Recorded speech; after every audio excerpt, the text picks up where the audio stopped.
Salut, samedi 18 octobre 2025. Michel Onfray. Alors Michel Onfray va nous expliquer, ça dure 4 minutes, donc les racines, hein, vraiment depuis la Révolution de 1789. Il va passer par pratiquement par le christianisme, le déchristianisme, l'islam, même un petit peu du judaïsme.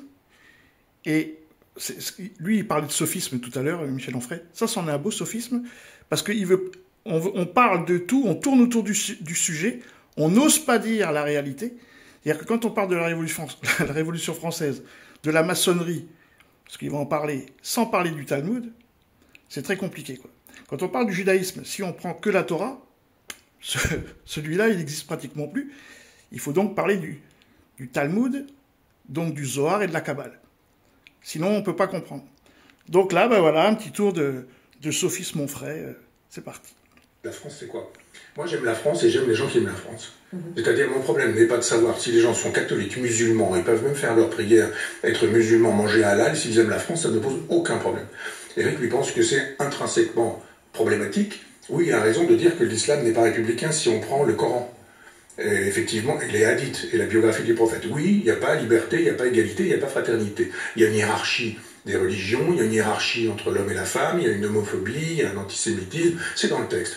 Simplement, dans le texte de l'Ancien Testament, dans le texte de la Torah, il y a des trucs terribles. Dans le texte du Nouveau Testament, il y a des moments terribles aussi. Je suis venu apporter le glaive, dit Jésus, donc pas forcément la paix.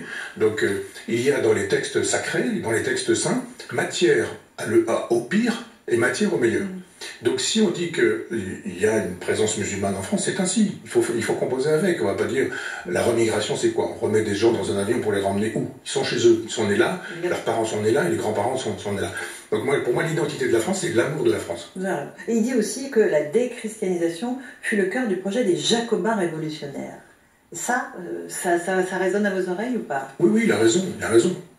Je le dis depuis très longtemps. Oui, oui, c'est pour ça qu'on l'a souvent évoqué dans cette émission. Je ne vais pas invoquer des antériorités, mais je vois de temps en temps quelques-unes des idées. Qui sont parfois on me demande ce que j'en pense, et je dis, ça fait à peu près 10 ans que je défends ces idées-là, donc je suis très heureux de voir que ces idées-là avancent. Mais bon. Mais le vrai projet de la Révolution, c'était de déboulonner l'Église. Ah oui, oui, oui. Enfin, c'était de transformer l'Église. C'était de faire Vatican II. C'était pas de... Parce qu'il y a un projet... C'est pas un projet athée. Et c'est ça qui est le problème de la déchristianisation, c'est compliqué.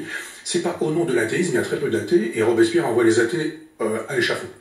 Il y a des déistes. Et je rappelle que quand vous lisez la Déclaration des droits de l'homme, c'est en présence de l'être suprême. Donc c'est pas de l'athéisme, ça.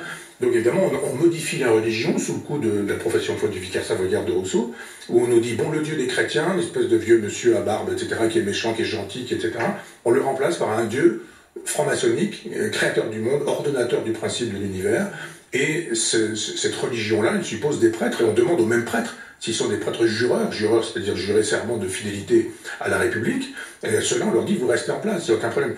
Donc c'est pas déchristianisation, c'est le fait que le christianisme perd de sa transcendance sacrée. Bon, ça, c'est un débat qu'on pourrait avoir longuement avec Éric Zemmour, mais je ne pense pas que... Pardon? C'est-à-dire que s'il s'agit de donner le pouvoir au pape François, non.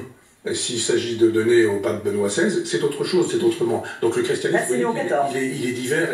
Non, Benoît XVI, j'ai bien dit Benoît XVI. Oui, non, mais là, je veux dire, en ce moment, c'est Léon XIV. Alors lui, c'est assez macronien sur ce terrain-là. C'est un savant mélange des deux. Il est assez malin, il a un joli sourire qui permet de faire passer tout, mais il reste très Vatican II, je pense. C'est sûr.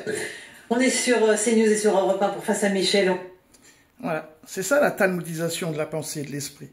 C'est-à-dire qu'on en arrive à ne plus parler du Talmud, en fait, comme s'il n'existait pas. Et pourtant, c'est lui qui domine. Sur ce, les amis, salut!